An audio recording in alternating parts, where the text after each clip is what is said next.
બોલો માસી, તમારે શું દિવાળી કામ કરવાનું? તો મારી પાસે ટાઈમ નથી. એન પહેલા તમે મને મસ્ત ચા પીવડાવી દો એટલે હું તાજી માજી થઈને ફટાફટ કામ કરી લઉં. સોઈ રહો મજામાં. કોમલબેન ને ત્યાં તો અત્યારે શક્કરપારા અને પૂરીઓ ને બધું બને છે એટલે મને કે મોડા આવો એટલે મેં કીધું તમારું ફટાફટ કામ કરી દો. કપડું તો તમારું સારું છે, મોંઘું આવતું હશે નહીં? પરવાળાઓની ટી શર્ટો આપે, બોલો સાફે ના થાય. તમારું કપડું સારું છે. મીના માસી તો મને બોનસ નહીં આપ્યું ને એમના ઘરે મારા હાથ ઘસાઈ ગયા. ઢેડા કરી કરી નામ દિવાલો ઘસાઈ મને. બોનસ ના નામે 0 રૂપિયા, 0. શું માસી કોરી કોરી ચા આપી? કઈક આપો તો ખરી, તમારી ચા ગળે ઉતરે.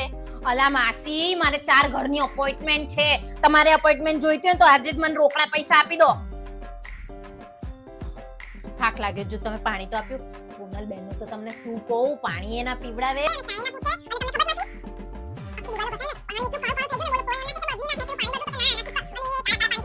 બોલો આવું તો થોડી હોતું હોય કઈ. જો ફોન આવી ગયો ને. હા સોનલ બેન, જો 2000 રૂપિયા થશે. એનથી રૂપિયો એક ઓછો નહીં. હા મારા પાસ પેટીએમ છે, મોકલી દો પેટીએમ માં. હો માસી, આ બધા કપડા ક્યાં મૂકવાના છે? આ શું છે માસી? ઓહો, કાજુ બદામ કોણે મોકલ્યું માસી? ખુશીબેન, ઓલા સુરત વાળા. કયો માસી, આટલા કપડા આલ્યા ને ડ્રાય ફ્રૂટ આલ્યો, અમારી દિવાળી સુધરી ગયો માસી. આની શું જરૂર હતી માસી? હા હા ચાલશે. ના ના બસ બરાબર. આવજો. પલકબેન, જલ્દી મારો ટાઈમ ખોટી ના કરતા, જે કામ મને જલ્દી કહી દેજો. શું કહું? કેમ છે મારું બટુડું?